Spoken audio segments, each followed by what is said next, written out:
best game this past week.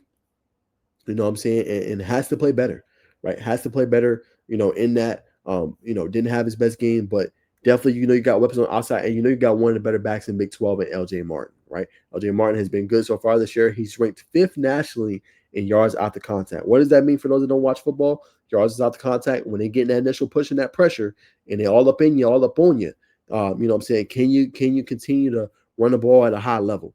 LJ Martin's been able to do that. He's been able to do that obviously at a high level, to say the least, man. So that's a guy that you have to account for if you're the Utah Utes, you know what I'm saying? And being able to slow him down. Now, we've seen, obviously, Devon Dampier, he's given us glimpses, right?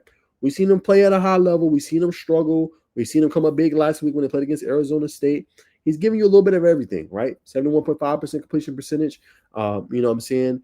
And his dual threat ability will be a challenge for BYU in this game. And obviously, Utah is the favorite in this one to come out on top. But this feels like this is going to be a gritty game, right? High scoring potentially. We know what BYU can do through the air. We know about Darian Alexander on the back end for them.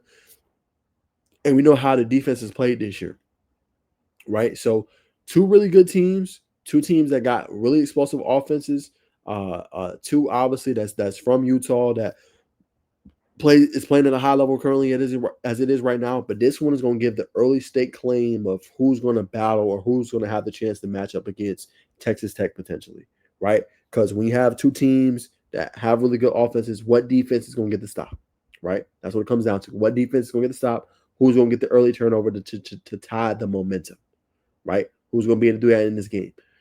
So it's going to be interesting to see that one. And if Utah, can you slow down that ground and pound attack with an LJ Martin, right? We're going to have to find out. Two good teams, though. Really awesome game, late night. I'm going to watch it, 8 p.m. kick. That should be a good one to see who's going to be the team that can challenge maybe a Texas Tech.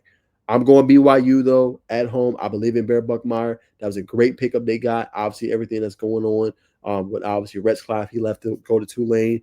Ryder Lyons not coming back for another year after taking his trip. For whenever he comes in, I got Utah coming on top in that one. Big victory for the Cougars. I'm going to go 34-31. I think this is a back and forth offensive affair, a true Big 12 showdown between two really good teams that comes down to the wire. Close victory for BYU. BYU ends up moving up a couple spots in the AP poll standings after this victory.